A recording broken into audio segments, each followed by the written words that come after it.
Well, good morning. Well, I want to thank Chris for his leadership on food, sustainable food. Chris, I watched that show that he put together, The Twins. That's awesome. My wife is a vegetarian, hardcore vegetarian. She doesn't even cook meat at home. And when I told her this morning that I'm going to go and speak in this conference, and she said, "It's about time you reform." So my wife is fully behind you. I thought I'd say a little bit about the Doerr School. Food is a big thing for us, but it is about sustainability writ large. And I just want to give you the context of why we started the school and what are we actually doing and how are we doing it, how are we thinking about it.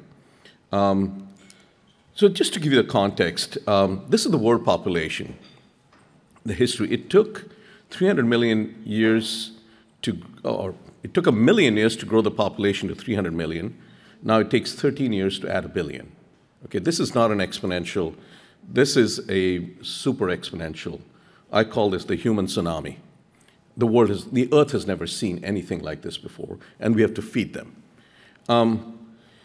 This is human tsunami. There's a human consumption tsunami, and I put this in front of in the form of GDP. The GDP is about production, but that's a proxy for consumption because it is people produce things because other people consume.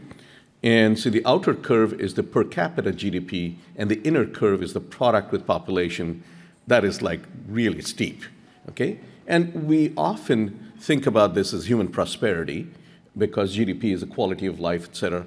But the gentleman who proposed the concept of GDP was a MIT economist, Simon Kuznets. He warned against using GDP as a measure for human because it doesn't capture everything. I was deeply involved in stopping the BP oil spill when I was in the government. Actually, if you think about it, the BP oil spill actually increases the GDP because you got to put money to clean up, right? And so it doesn't capture everything, and so we need to think about the people, the social side as well. Just to give you a quick, these are just 4 generations in my family. I was born in the 1960s, my kids were born in the 1990s, my parents in 20s and 30s, and my grandparents at the turn of the previous century. And in 4th generation, we just completely changed the way we produce things, we move things, et cetera. And of course, it should not be a surprise that there's a CO2 tsunami, but there's more. There's a water consumption, mostly for agriculture. And of course, you all know this better than I do about the emissions from food, which is about 25% of the global emissions. So this is the world we are leaving behind for our kids. And that is for our generation, that ought to be unacceptable. So, of course, the biodiversity losses as well. So this we call as the defining challenge and the opportunity of the 21st century, because we are living in the unintended consequences of the 20th century, and we cannot move in the same mode of thinking and operating. So we know that what happens in energy, this is an energy transition, but what happens in energy affects water. What happens in water affects food and ag. That affects biodiversity, that affects ecology, and that affects public health.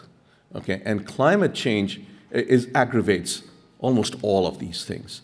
That's the world that we are living in.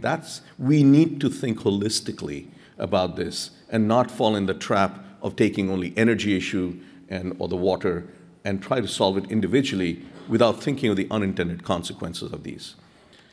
This is not just Stanford. If you look at the world's nations, all major nations have put a net zero goal.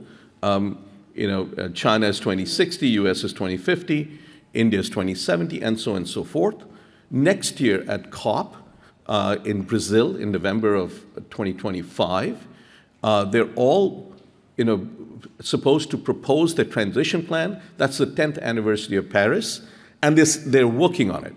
It's not that it's very easy and clear, but that's the goal. And we started with Chris Field and Sally Benson, our effort to actually work with some countries to help them transition. And food is going to be a major issue out there because, as we know, that is a major source of emissions as well.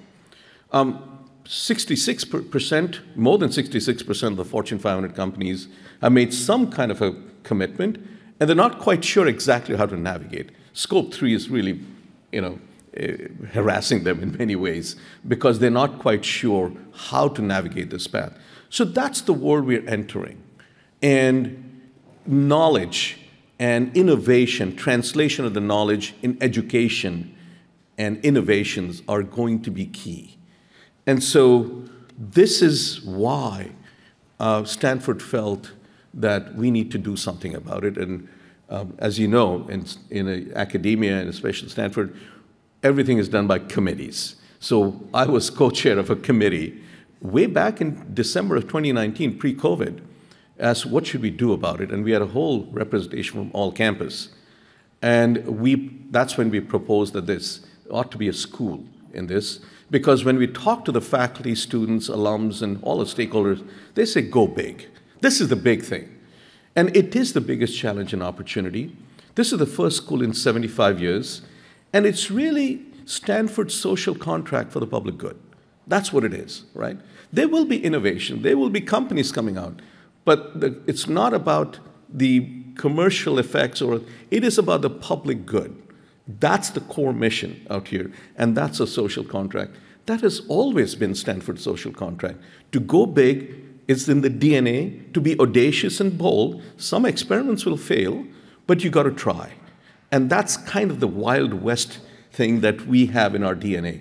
It is an element of that led to the formation of the school, and it's a core mission of education, research, and innovation. So just to give you an idea of how Stanford is structured, as you know, this school, there are 6 schools. The School of Earth came to an end, and they all became founding members of the Doerr School. But issues of sustainability are not an engineering issue or a business or medicine or so on and so forth. This is all of the above. The academic structure of the 20th century, or some of them, many universities of 17th century, are not geared up, are not tuned, or structured in the right way to address an issue of this magnitude, complexity, and urgency. So in many ways, the launch of this school is a bit of a change of a different kind of school, where it's an all-campus effort.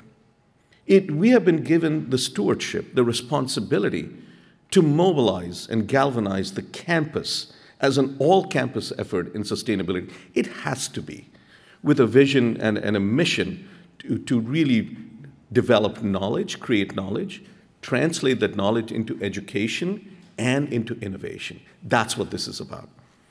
Very quickly, the school is structured as a three-legged stool, a three-legged school.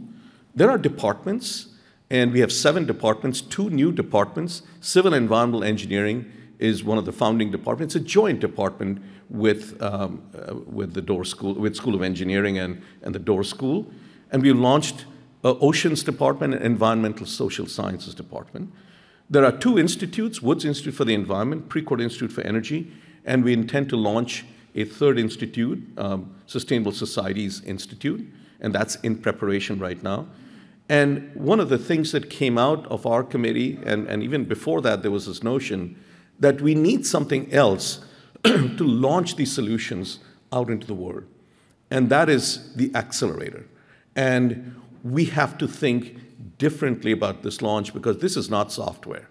This is not semiconductor. This is different. This is not even biotech.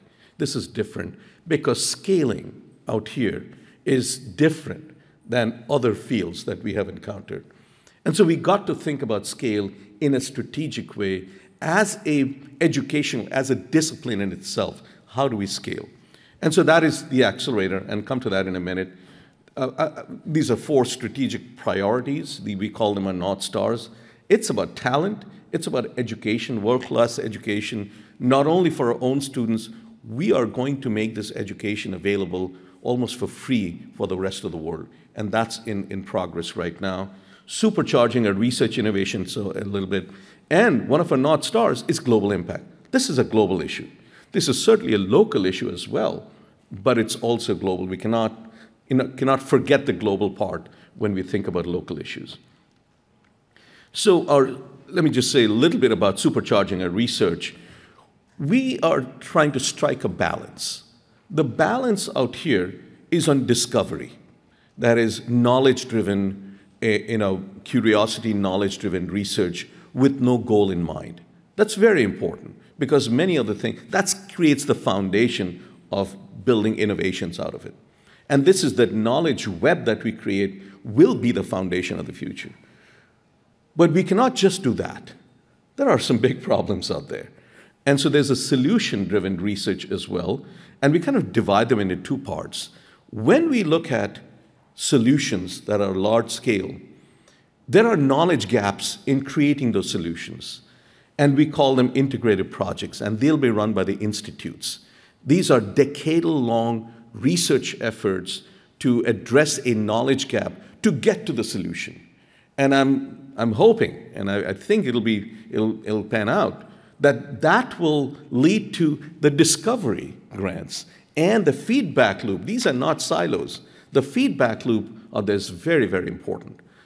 And then there are these accelerator, which we are defining flagship destination. These are bold, audacious goal. Let's go to the moon in a decade and return safely. That's the kind of goal that we are. That's the accelerator. That's a flagship destination. And there's an element of food, as you can see. The food is an integral piece of that, and sustainable food. And we have just launched the effort on the decadal research where David Lobel and Jim Leap are going to co-lead that effort for the institute-based knowledge gap filling research on a decade long. And that's being launched right now. And the accelerator is now looking at the goal of food as a flagship destination. And just to give you a little bit of an idea of what the accelerator, since it's new, it's like this. We are at Stanford, we are faculty, students, postdoc, and staff.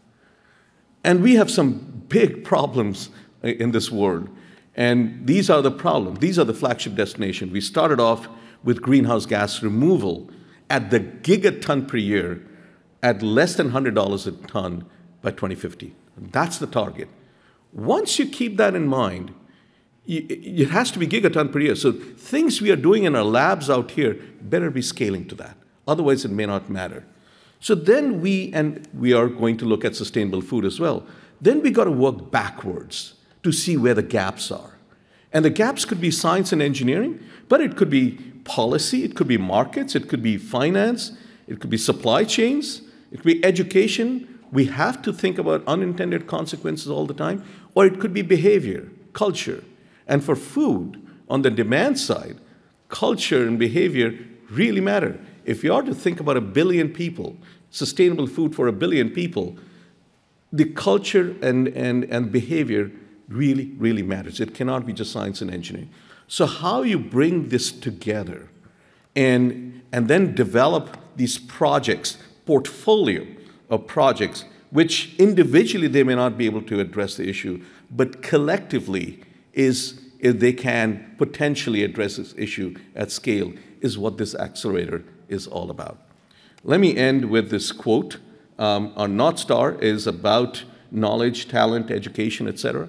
There's an urgency, a fierce urgency of doing things. But I love this quote, and I love it so much that my assistants decided to paint it on my office wall. So if you ever come to my office, you'll see this quote. We do not inherit this earth from our ancestors. We are borrowing it from our children. So we better be careful of what we actually do right now.